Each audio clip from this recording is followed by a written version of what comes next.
What is going on, guys? Zombie Wars here, and welcome back again to another video. And today I got some news regarding Five Nights at Freddy's additional content in Dead by Daylight. Guys, before we get to this video, leave a like on today's video and subscribe to the channel if you are new. I cover DVD news, speculation, and more. So recently, the developers of Dead by Daylight have actually gone to a Five Nights at Freddy's Discord server and actually have revealed some information regarding Dead by Daylight and FNAF. This includes additional FNAF content coming into the game. There's also some talks about some other stuff as well, some other properties in the game as well. So the account FNAF for DVD has actually tweeted most of their answers, so I'm going to be going over them on this account. As always, I'll leave a link to the Twitter account down below if you would like to see it for yourself. So right out of the gate, we have confirmation that we are getting another Springtrap skin. Eric Pope has actually stated that his favorite Springtrap skin is one that we have not seen yet. So this confirms right away that we are getting a Springtrap skin that we have not seen yet. Apparently the question was asking if we're going to be getting a Blighted skin, and Rose from the DVD dev team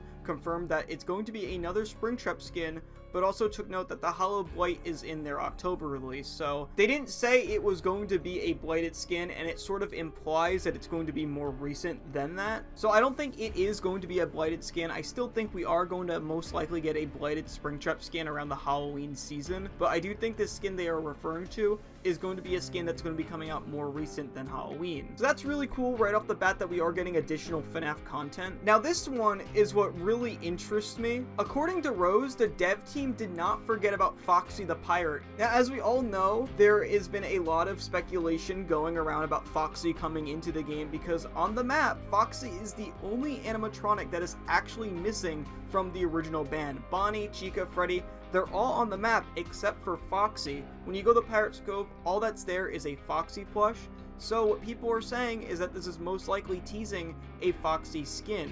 Now this to me makes me feel like we're going to get a Foxy skin in some way or form. A lot of people, including myself, really want Foxy to be a Blight skin. So this is really uplifting news for us Foxy Blight fans, because I was kind of losing hope when there was no Foxy Blight on release, but I have the feeling the reason why we're not getting additional FNAF skins on release is so we can focus on Springtrap and Springtrap only, and then over time we'll most likely get other legendary skins for other characters such as Foxy Blight. Now this doesn't outright say that we're gonna get a Foxy Blight skin, but it does mean that the dev team does know that we do want Foxy in the game in some way or form. So this is, again, uplifting news. Really happy to hear this. This could mean anything though. It doesn't mean we are getting a Foxy skin. It just means that the dev team is aware about Foxy and they're not forgetting about him. So nice to hear that. FNAF for DVD actually asked, will we be seeing Springtrap in a future 2v8 iteration? And Matthew actually answered, that is a good question. The hardest challenge about that is the gameplay. I know a lot of people, including myself, really want Springtrap in 2v8. I think it'd be really cool, especially if they can get Tokyo Ghoul in 2v8 as well because of the memes. So it seems like this isn't an issue on Scott's part. It sounds like Scott is probably okay with 2v8 happening with Springtrap from the way this is worded,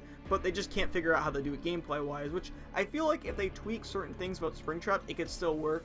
Whether that's limiting the amount of doors or maybe making it so he can't teleport as much. Something like that, I feel like they can definitely work a way to get Springtrap in 2v8. Either way, it's cool to know that Springtrap isn't a hard no for 2v8. It just comes down to behavior if they can get the gameplay down for Springtrap coming into that game mode. So according to Rose, charms are actually not currently planned for Five Nights at Freddy's, but thanks to the success of Five Nights at Freddy's, it's on the table now.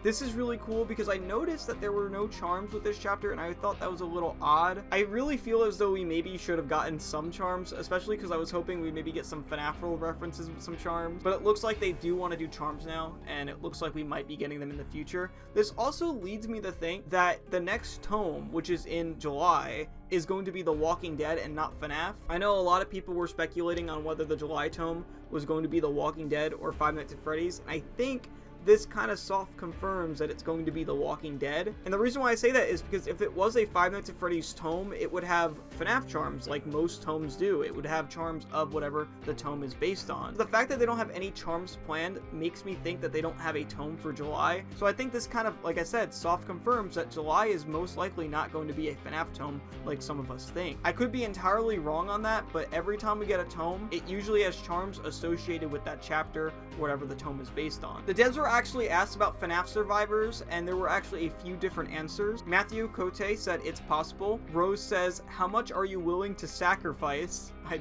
don't know what that means. It's a little ominous. And Pope says, "What does your heart say?" I think this gives me hope that they are reconsidering the idea of doing a FNAF Survivor. I really think a lot of people, including myself, were really surprised that there wasn't even any FNAF Survivor at all. Some of us were even expecting 2 survivors, so the fact that we didn't get a single survivor was a little out of left field, to be honest. I do think we will be getting a FNAF Survivor eventually, whether it's a legendary skin or a part 2 chapter, but this to me makes it seem like the devs have heard that we do want a FNAF Survivor, and maybe they might work with Scott to bring it in the game somehow. I just think the line, "How much are you willing to sacrifice?" is so ominous. I am willing to sacrifice so much to be able to play as Michael Afton in DBD. So the DBD devs were actually asked what games they would love to collaborate, and the answers were Tekken, Fatal Frame, Inscription, Faith, and From Software game. These include games like Dark Souls, Elden Ring, Bloodborne. Now, this isn't confirmation that we are getting any of these. These are just what the devs would like to collaborate with in the future. It could just be them talking about what games they would like to see, and doesn't mean anything more than that. I have heard a lot of people recommend Dark Souls in the DVD, so that is interesting that the devs have actually name dropped that. Fatal Frame is also another IP that I hear a lot of people recommend coming in the DVD. Unfortunately, I don't know anything about any of these IPs, so I can't really say anything about them, but I know these answers will make a lot of people happy because I know these are all titles that people have been asking for. So SCP actually got name dropped during this interview. In regards to SCP in DBD, SCP will not happen because it is not owned by anybody. For those who aren't aware, SCP is a Creative Commons type of copyright, which pretty much means that it's open source in a way. So this just outright confirms we will never get a licensed SCP chapter in the Dead by Daylight, but I think it would be cool to see an original chapter sort of based on SCP. That's always possible. I think SCP is such a cool concept that it would be a missed opportunity to not make an original chapter based around it. But yeah, no, it's cool to see that SCP was actually name dropped by the devs and was actually given an answer on whether it will or will not happen. It's very rare we get outright answers like this, so it's cool to just be like, no, SCP is not happening. Alrighty guys, well that pretty much is it. That's all the big stuff from this Q&A. If there's anything else, I'll make sure I cover that as well, but I just wanted to go over the big stuff.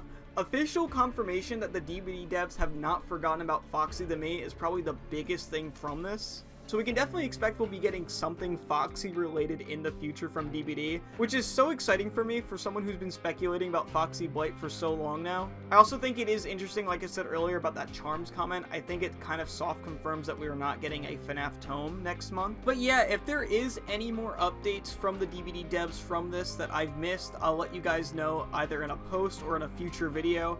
I think this is most of the information though, and there were a lot of big points made in this video that I did not expect to be answered today. Again, I'm going to say it for the millionth time, I think Foxy Blight was probably the biggest one of this video. But that's pretty much it guys, thank you so much for watching, I'll see you guys in the next video, have a great day, and peace.